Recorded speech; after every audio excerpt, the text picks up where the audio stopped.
મહીસાગર જિલ્લા વિકાસ અધિકારી CL પટેલની પાટણ ખાતે બદલી થતા તેમના જન્મદિવસે જ એક અનોખો વિદાય સમારંભ યોજાયો હતો. તો આ પ્રસંગને યાદગાર બનાવતા DDOએ જિલ્લા પંચાયતના તમામ વિભાગોની રૂબરૂ મુલાકાત લઈ લિખિત આભાર સંદેશ પાઠવ્યો હતો, જે જિલ્લાના ઇતિહાસમાં પ્રથમ વખત આવું બન્યું છે. વિદાય સમારંભમાં જિલ્લા કલેક્ટર નેહાકુમારી, જિલ્લા પંચાયત પ્રમુખ બાબુભાઈ પટેલ, પોલીસ અધિક્ષક જયદીપસિંહ જાડેજા સહિત ઉચ્ચ અધિકારીઓ હાજર રહ્યા હતા. તો આ કાર્યક્રમ દરમિયાન CL પટેલની ચોકસાઈપૂર્વકની વહીવટી પારદર્શકતાને સર્વે બિરદાવી હતી. તો જિલ્લા પંચાયત કચેરીના પટાંગણામાં યોજાયેલા આ કાર્યક્રમમાં અધિક નિવાસી કલેક્ટર CV લટા, ઉપપ્રમુખ નંદાબેન ખાટ, DRDA ડાયરેક્ટર ચંદ્રિકાબેન ભાભોર તેમજ વિવિધ સમિતિના ચેરમેન અને તમામ શાખાના અધિકારીઓ હાજર રહ્યા હતા. તો કર્મચારીઓએ પુષ્પવર્ષા કરી ભાવભીની વિદાય આપી હતી. તો ઘણા બધા અધિકારીઓ કર્મચારીઓએ DDO CL પટેલ સાથેના સંસ્મરણો વાગડીને ભાગ બન્યા હતા. તો CL પટેલે પોતાના સંબોધનમાં જિલ્લામાં કરેલી કામગીરીના સંસ્મરણો વાગોડ્યા હતા અને સૌને ફરી મળવાનો વિશ્વાસ વ્યક્ત કર્યો હતો.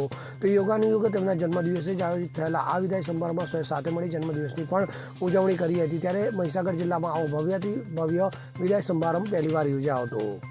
Bureau report CN24 news. હવે જુઓ દેશ દુનિયાની તમામ ખબરો તમારી આંગળીના ટેરવે. ઉઠાવો મોબાઈલ અને Google Play Store પરથી ડાઉનલોડ કરો અમારી CN24 ન્યૂઝ મોબાઈલ એપ.